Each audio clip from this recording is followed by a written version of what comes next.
Hello guys, welcome to In 5 Minutes. After learning how exactly system calls are working, the next thing is the advanced part of the system call. We already said that whenever system call is used, it is using some app which was double clicked or selected. API is called.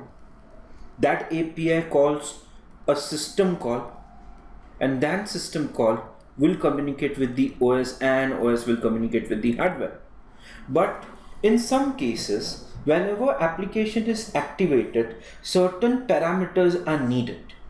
So when you double click an app, remember there may be certain parameters which you need to send to the OS for the execution.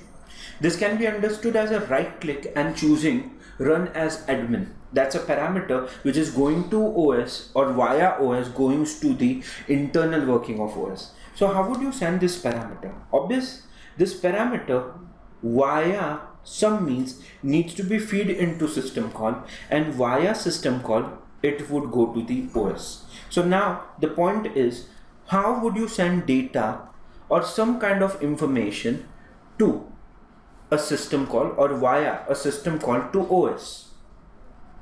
So now we are talking about passing data to a system call. How would you pass the data? We have option. First and the most basic option is load data in reg, or as we say, load data in register. What we are trying to do in this is a very simple option.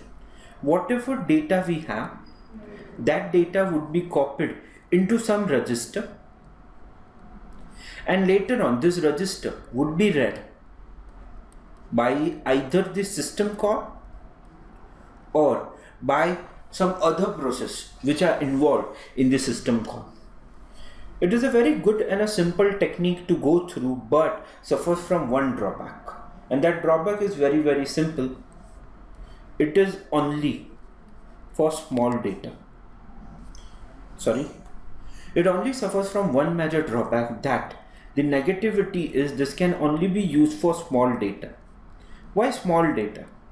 We all know that register will not have a high capacity in GB, TB or KB. It would have few bytes. Hence, this can only be used for the small data.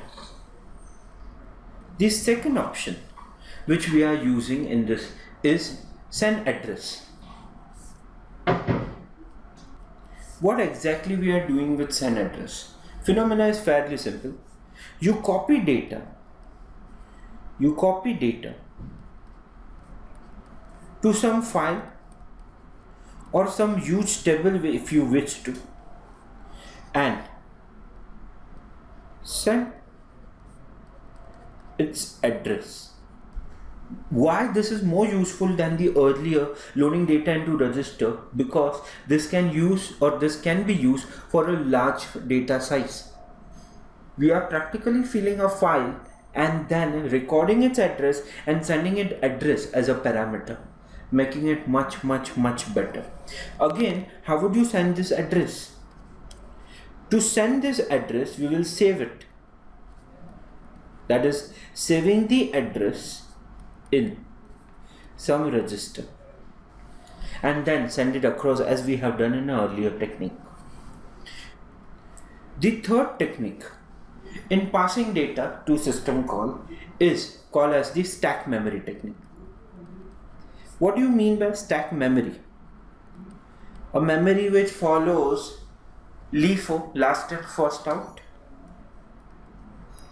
The idea of the process is very simple. Whatever data we want would be sent to the stack, and a filling of stack takes place. Later on, whoever wants to access this data will use this data from the stack. So concept is fairly simple. Copy data to stack and later use stack to access data. Only drawback or a overhead with this scheme is one needs to remember that It is LIFO. Means the data which will be first used should be put at the end. So the basic idea should be fairly simple and clear now that we have totally 3 techniques whenever we want to pass some data to system call. Load data in register, send address, and stack memory. All 3 are interconnected. When you use register, you would be storing the data. When you send address, you will store address of a file in a register. And when you use stack memory, this is accessible by every process. Hence, we don't need to pass the data, but ultimately stack will be utilized. But LIFO needs to be taken care of. That's it. Thanks for watching this video.